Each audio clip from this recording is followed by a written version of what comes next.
بسم اللہ الرحمن الرحیم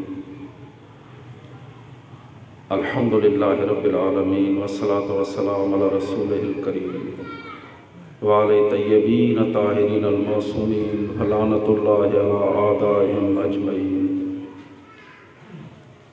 رب اشرح لی صدری ویسر لی امری واحلل عقدۃ من لسانی یفقہوا قولی قال اللہ تبارک و تعالی فی محکم کتاب المجید والفرقان الحمید بسم اللہ الرحمن الرحیم انما یأمر بالعدل والاحسان صلوات پڑھیں مولا محمد جو کو آپ کی خدمت میں پیش کی ہے بلا تمہید میں گفتگو شروع کروں گا کہ خداوند عالم ارشاد فرما رہے ہیں کہ انما یأمر بالعدل والاحسان، یعنی اللہ امر کرتا ہے عدالت کا اور احسان کا۔ اور ہمارے اصول دین میں توحید کے بعد جو اصول ہے وہ ہے عدالت، اور صفات الہی کی جو باز گشت ہے تمام صفات کی وہ عدل کی جانب ہے، یعنی اللہ رحم کرتا ہے وہ بھی عدل کی بنا پہ، اللہ ستار العیوب ہے وہ بھی عدل کی بنا پہ، اللہ غفور الرحیم ہے وہ بھی عدل کی بنا پہ،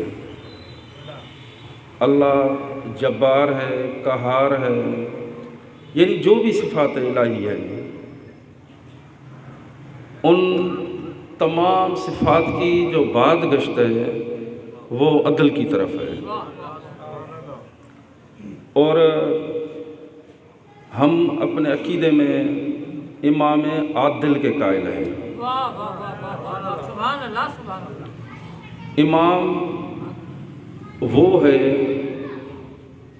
جو عادل ہو، عادل ہونا کوئی معمولی چیز نہیں ہے، عادل بھی وہ ہوگا جو عدل الہی کو سمجھتا ہوگا، عدل الہی کو سمجھتا ہوگا کہ عدل ہے کیا۔ اب دیکھیں ہمارے پاس 4 معصومین کی سیرت، اصل بنیادی جو چیز ہے وہ ہے ذات محمد، کیونکہ ٹائم بہت کم ہے اور پیغام مجھے پہنچانا ہے۔ پیغمبر کی ذات، پیغمبر کی ذات ایک اجمال کا نام ہے، اور باقی 13 معصومین اسی کی تفصیل کا نام ہے۔ ایک ہوتا ہے اجمال، ایک ہوتی ہے تفصیل۔ دنیا میں جو نعمات اللہ نے انبیاء کو دی وہ تمام کی تمام نعمات اللہ نے محمد مصطفیٰ کو دی، تمام کی تمام۔ اب میں مزید تفصیل میں تو نہیں جاؤں گا، صرف ایک مثال دے کے ابھی دیکھیں حضرت نوح علیہ السلام کی عمر 2500 سال ہے، اور پیغمبر کی بظاہر جو عمر ہے وہ 63 سال ہے۔ یہاں سوال پیدا ہو رہا ہے، بھائی جو نعمتیں اللہ نے انبیاء کو دی وہ تمام کی تمام نعمات اللہ نے حضور صلی اللہ علیہ وسلم کو دی، تو جب دیکھتے ہیں تو عمر کے اعتبار سے حضرت نوح کی عمر تو 2500 سال ہے، اس میں کیا وہ آگے بڑھ گئے؟ لیکن اصل اس میں ایک راز ہے۔ اصل میں پیغمبر کی ولادت سے لے کر آئمہ کی جو بھی عمر ہے اصل میں مصطفیٰ کی عمر ہے، یعنی آج پردے غیب میں جو امام علیہ السلام موجود ہیں اصل میں اس کی بھی جو زندگی ہے وہ بھی مصطفیٰ کی زندگی ہے۔ ایک چیز اب دوسری چیز دیکھیں، 4 موسمین. اب حدیثیں جو مشہور ہے وہ میں نہیں پڑھوں گا، اپنے موضوع کی جانب جاؤں گا. آج ہم اس فرش عزا پہ بیٹھے ہیں جو امیر المومنین کی شہادت کے لیے بچھایا گیا ہے. علی کی زندگی، امام حسن کی زندگی، امام حسین کی زندگی. حتیٰ کہ تھوڑا ایک چیز کو بڑھا دوں کہ حضرت عباس علیہ السلام کی زندگی، جناب ثانی زہرا کی زندگی، امام زمانہ تک جو بھی زندگیاں ہیں اصل میں مصطفیٰ کی ہیں. اگر علی کے دور میں مصطفیٰ ہوتا وہی کرتا جو علی کر رہا تھا. توجہ ہے تھوڑی؟ اگر کربلا میں مصطفیٰ ہوتا وہی کرتا جو حسین کرتا تھا. لیکن یہ جملے کس کے ہیں؟ آیت اللہ خامنائی کے، کہ اگر عباس کی جگہ مصطفیٰ ہوتا وہی کرتا جو عباس کر رہا تھا. صلوات پڑھیں مولا آل محمد.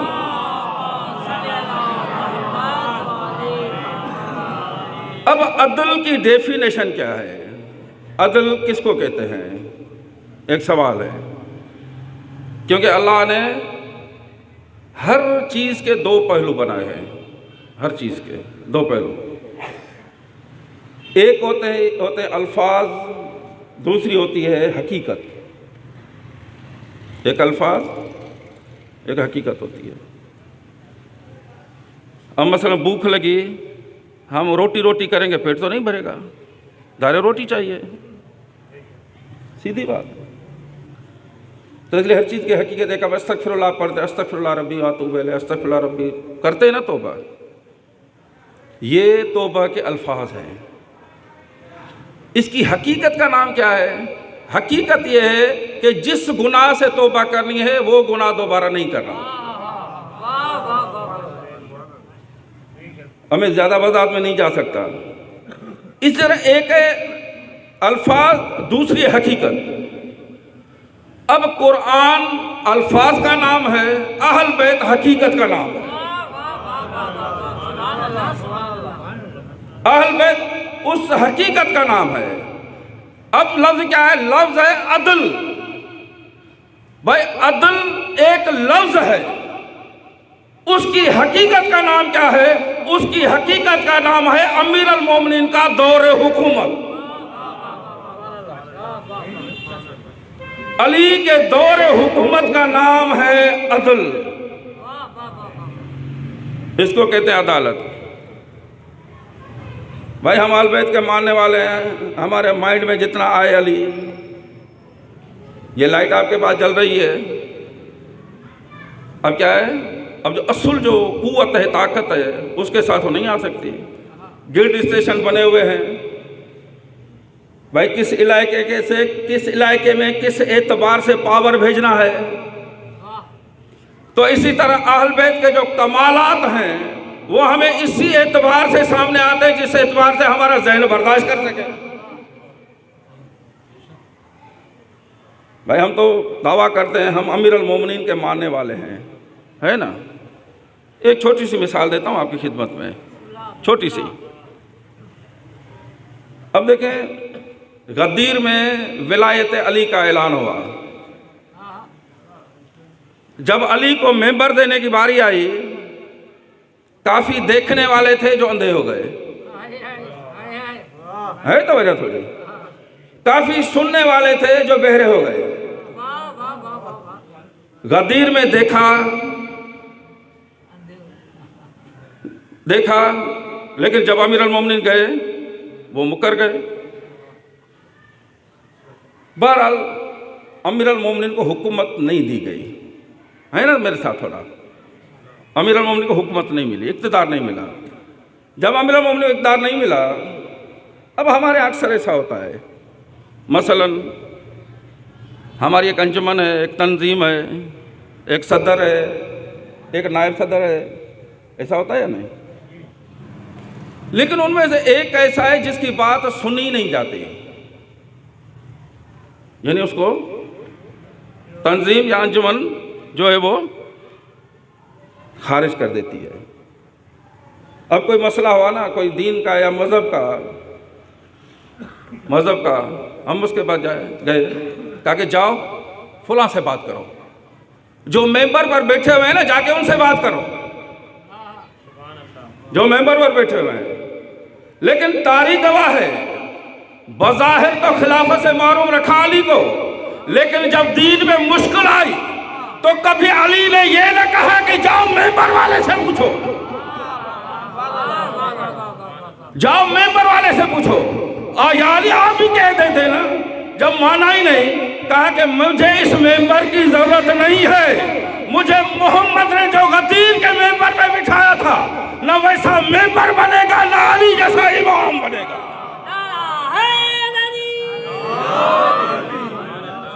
بھائی تھوڑی سوچنے کی چیز ہے، ایسے مراحل ہماری زندگی میں آتے ہیں۔ جب میں پیش نماز تھا، جب قوم میری سنتی تھی، تب تو بڑا دیندار تھا، لیکن آج جب کوئی سن نہیں رہا تو جاؤ اسے پوچھو۔ یعنی آج پتا چلا تو دیندار نہیں تھا، تو انا والا تھا۔ اسی لیے تو سید سجاد نے کہا کہ علی کا شیعہ کہلوانا الگ بات ہے، علی کا شیعہ ہونا الگ بات ہے۔ یہ تو علی کے شیعہ کا کمال ہے نا، چاہے کتنی بھی مشکل آ جائے لیکن میدان میں کھڑا ہوگا، میدان میں۔ اب دیکھیں تاریخ میں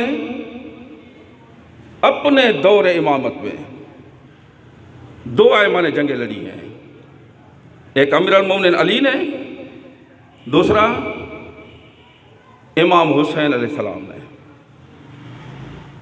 باقی ائمہ نے بظاہر جنگیں اپنے دور میں نہیں لڑی۔ مولا حسن نے سلو کیا، امام سجاد سے لے کر امام حسن عسکری تک کسی امام نے جنگ نہیں لڑی، صرف دو ائمہ نے۔ اس کا اصل ریزن کیا ہے؟ اصل ریزن یہ ہے کہ امیر المومنین کے ساتھ ایسے صحابی تھے، مولا جانتے تھے اگر میں شہید بھی ہو گیا تو یہ دین کو بھی سنبھال دیں گے اور مولا حسن کی ولایت کا اعلان بھی کر دیں گے۔ ان میں ایک کوالٹی تھی، اور بھی ائمہ کے دور میں صحابی تھے اپنے اپنے مقام پر، لیکن بڑے مقام والے صحابی ہیں۔ اب ایک صحابی جس کی تھوڑی کوالٹی بیان کروں گا کیونکہ ٹائم نہیں ہے میرے پاس۔ علی کس کا نام ہے؟ عدالت کا، توجہ رکھنا، علی عدالت کا۔ جب امیر شام نے لشکر جمع کیا تو مولا نے اپنے ایک صحابی کو بھیجا، یعنی سفیر بنا کے بھیجا۔ اس کا نام تاریخ کیا لکھتے؟ تاریخ لکھتے ترماہ بن ادی، ترماہ بن ادی۔ اس کے بارے میں روایت یہ ملتی ہے کہ یہ ماشاءاللہ قد کے بہت بڑے تھے، قد کے بڑے تھے۔ اس کو مولا نے بھیجا، کہا کہ پیغام لے کے جائیں۔ یہ جب اونٹ پہ سوار ہو کے کوفے کی گلیوں میں آیا تو یہ دیوار ہے نا، دیوار کے اوپر نظر آ رہا تھا، دیوار کے اوپر۔ اب پیغام لے کر آیا ہے۔ پیغام کس کا لے کر آیا ہے؟ علی کا۔ علی کا سفیر پیغام لے کر آیا ہے۔ اب پیغام لے آنے کا انداز کیا ہے؟ عجیب انداز ہے۔ جیسے آیا تو وہ جو شامی تھے نا، بڑے چھچھوری طبیعت، ایک انسلٹ کرنے، توہین کرنے والے، انہوں نے آپس میں مشورہ کیا۔ توجہ میری طرف ہو، مشورہ کیا، کہا کہ چلتے ہیں اس کو تھوڑا پریشان کرتے ہیں۔ یہ سب آ گئے۔ ایک نے آ کے اس کو مذاق میں کہا، حل عندک خبر من السماء، یعنی بڑا تھا نا قد کا، کہا کہ کیا تیرے پاس آسمان کی خبریں ہیں؟ آسمان سے خبریں لے آیا ہے، یعنی ڈائریکٹ لے کر آیا ہے۔ تھا تو علی کا نا، کہا کہ ہاں میرے پاس آسمان سے خبریں ہیں۔ کہا کہ کیا خبر ہے؟ کہا کہ بجلی کڑکنے والی ہے، عذاب نازل ہونے والا ہے۔ ابھی ابھی جو ہے نا بجلی کڑکے گی، آپ پہ عذاب نازل ہوگا۔ اب یہ جو الجھنے والے تھے نا، ایک نے آخر تنگ آ کر پوچھا آیا کیوں ہے؟ کہا کہ علی کا پیغام لے کے آیا ہوں۔ کہا کہ کس کے پاس؟ کس کے پاس؟ کہا کہ جس کی آپ چمچا گیری کرتے ہیں نا، چمچا گیری سمجھ رہے ہیں نا؟ چمچا گیری کا لفظ کہاں استعمال ہوتا ہے؟ ایک ہوتی عزت، عزت کرنا الگ چیز ہوتی ہے، عزت اس کی ہوتی ہے جو عزت والا ہوتا ہے، چمچا گیری اس کی ہوتی ہے جو چمچا گیری کی سیڑھی پہ چڑھ کے ممبر پہ بیٹھتا ہے، سمجھے؟ کہا کہ سامنے دربار ہے، چلے جاؤ، دروازہ بڑا تھا، اونٹ سمیت دربار میں چلا گیا۔ بھائی اونٹ سمیت جانا یہ کوئی اخلاقی چیز تو نہیں ہے نا، اونٹ کو باہر کھڑا کرو، اونٹ سمیت چلا آیا اندر۔ امیر شام نے دیکھا، پوچھا کہ تو کون ہے؟ کہا کہ میں علی کی جانب سے سفیر بن کے آیا ہوں۔ کہا کہ علی نے یہ تمیز نہیں سکھائی، یہ بھی نہیں سکھایا کہ امیر المومنین کے دربار میں کیسے جاتے ہیں؟ تیرے ماں نے کہا پہلے بتا امیر المومنین ہے کہاں؟ کہا کہ بتا امیر المومنین ہے کہاں؟ کہا کہ میں ہوں امیر المومنین۔ کہا کہ تو خاکہ امیر المومنین ہے، میں علی کا مومن ہوں، میں تجھے امیر مانتا ہی نہیں ہوں۔ ایسے باتوں میں کوئی امیر المومنین نہیں بنتا۔ کہا کہ لیکن یہ کیا طریقہ ہے؟ اونٹ سمیت اندر چلا آیا، اونٹ تو باہر چھوڑتا۔ اب بڑا اچھا جواب دیا، کہا کہ کیا کرتا؟ ایک تو جو تیرے سارے دیکھ رہا ہوں نا، ایک تو ان کے چہروں سے مجھے جہالت نظر آ رہی ہے، اور دوسرے سب کے سب چور لگ رہے ہیں، اس لیے تیری حمایت کر رہے ہیں۔ بھائی یہ سفیر ہے، اکیلا کھڑا ہے شام میں، اکیلا، علی کا ماننے والا ہے نا۔ کہا کہ سب چور ہیں۔ کہا کہ بھلا چور تھے تو ضمانت میں دیتا، میرے سپاہی دیتے، اونٹ تو باہر چھوڑ کے آتے۔ کہا کہ کیا پتا، یہ تو اتنے جاہل ہیں، اگر اونٹ چوری ہو جاتا تو کم سے کم مجھے 2 مہینے یہ ثابت کرنے میں لگتے کہ میں اونٹ میں سوار ہو کے آیا تھا یا اونٹنی میں سوار ہو کے آیا تھا۔ اونٹ میں سوار ہو کے آیا یا اونٹنی پہ؟ تو کہا کہ آیا کیوں ہے؟ کہا کہ علی کا خط لے کر آیا ہوں۔ امیر شام نے خط لیا، کہا کہ جاؤ ہم جواب بھیج دیں گے۔ تیرے ماں نے کہا ہم اتنے فارغ نہیں ہیں، ابھی جواب دو، ابھی ہم انتظار کرنے والے نہیں ہیں۔ اس نے فوراً خط لکھا، خط جیسے دیا نا ترما کو، ترما نے کیا کیا؟ خط کھول کے اسے سامنے پڑھنا شروع کر دیا۔ سمجھ رہے ہیں میری بات کو؟ خط پڑھنا شروع کیا۔ کہا کہ کیسا سفیر ہے، خط جا کے امیر المومنین کو دے، تو کیوں پڑھا ہے؟ کہا کہ تیرے خط میں ایسی کون سی چیز ہے جو علی کے پاس لے جاؤں، میں خود اس کا جواب دے دوں گا، میں خود جواب دے دوں گا۔ اب خط میں پتا کیا لکھا تھا؟ خط میں لکھا تھا کہ جا کے علی کو کہنا کہ رائی کے دانوں کے برابر میرا لشکر ہے جس کا تم مقابلہ نہیں کر سکے گا۔ ترما نے کہا تیرے پاس رائی کے دانوں کے برابر لشکر ہے، علی کے پاس مالک اشتر جیسا مرغ موجود ہے۔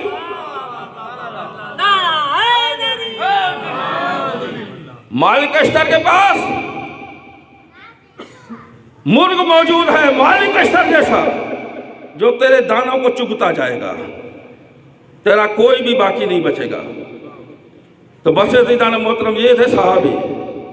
اب مالک اشتر، کیا ہی اس کی بات ہے، کیا ہی بات ہے۔ وہ ابراہیم بن مالک اشتر اپنی ماں کے پاس جاتے تھے، تھوڑی توجہ رکھنا، ماں کے پاس جاتے تھے، ماں سے پوچھتے تھے ہمیشہ